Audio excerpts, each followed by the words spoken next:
Welcome to 30 days of JavaScript.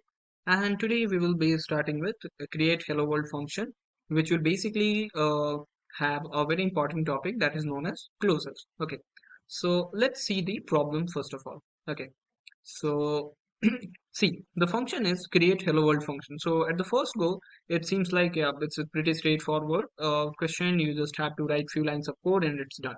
But behind the scene, it has a very important topic which is known as closures. Okay, in JavaScript. So let's read out the question first. Write a function, uh, create hello world. It should return a new function that always return hello world. So the scene is like you have to create a function which is already there in the boilerplate code, create hello world, and inside that you have to create a new function, and this new function will always return hello world. Okay, so this is the case over here. So one example is also given here. See, the input argument is empty, still we are getting the output as hello world. Second example, we have some another arguments, still the output is hello world. What does it mean? It means whatever input you are giving to the first function, which is create hello world, so no matter what the argument is, we are always getting the output as hello world. So this is a property of closures. Let's look into what closure basically is. So what is closures in JavaScript? A closure is formed when an inner function remember and access variable from its outer function even after the outer function has finished executing. So suppose you have a nested function, means there is an outer function and inside of that you have an inner function. And when this particular inner function has access to the outer function, this entire thing is known as closures. So in simple word, closure give you access to an outer function's scope from inner function. That's it. If you'll see this example, we have a function called as outer, and inside this we have a variable called as message, which is nothing but hello from outer function. Now inside this outer function we have this function inner, which is saying console.log message. And what is message? Nothing but hello from outer function. And inside this function outer we are returning the inner function. Here we will create it inside an object variable and we will just print it. Okay, so what we are doing here is const greet, and we are initializing it to the outer function, and at the end we are calling this greet. So in this, what will happen? So the outer runs the inner function. So outer will basically return the inner function, and since the inner function has the access to the variable which is defined in outer function, it will return you hello from outer function. And why does this work? So even though outer has finished executing, the inner function still remembers the message because of closure. So this is the property of closure. Even though the outer function has finished executing, the inner function still remembers what was inside of the outer function. It could be a variable or anything else. The variable message live inside the closure, not lost after the outer function is done. So even if the outer function is done completed with its execution, this message will not be lost. Okay, and it will be remembered by the inner function. Okay, if you want to see one more example here, see, we have a function as create counter and let count is equals to 0. So here we have a variable count and the data inside this variable is 0. And now this outer function is returning another function, return function, and what it's doing? Count plus plus and return count. Okay, so now this inner function will have access to this particular count variable. And when we initialize it and print every time, so we'll get 1, 2, 3 as expected. So here the inner function keep access to the count variable inside create counter. So create counter is the outside function or the outer function or the main function, even though create counter has already returned. Okay, what is the function of this create counter? To return this function, nothing else.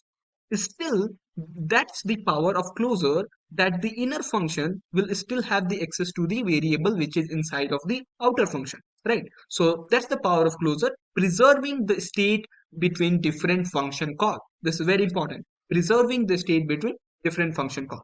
Okay, now let's come to the problem that we had. Okay, let me reset it, and there we go.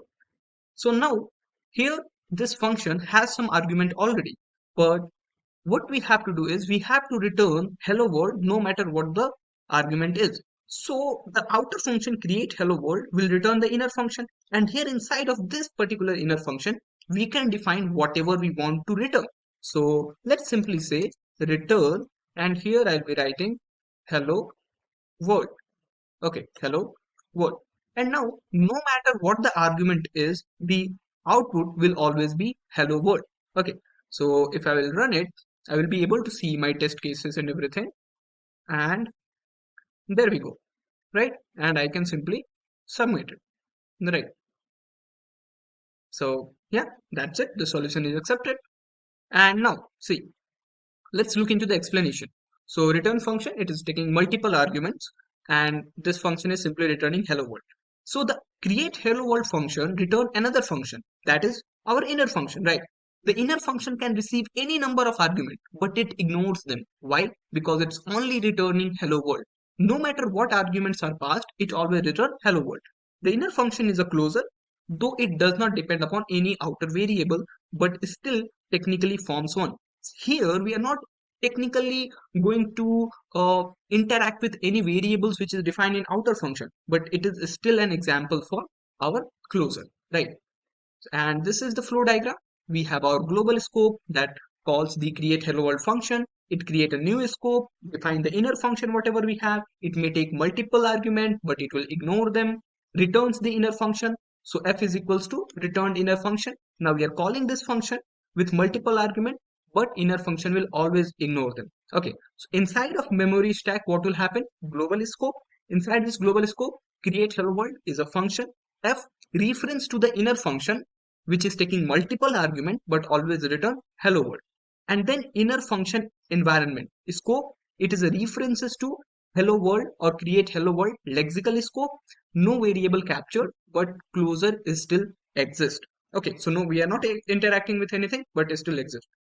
So in summary, the problem was to create a function inside of a function that will always return hello world irrespective of what arguments we are passing. So the clear execution is, or the clear roadmap for this problem is closures. Okay, what is closures? Closures is like when the inner function has the ability to reach out or to interact with any variable which is defined inside the outer function. So this is one line summary about closures.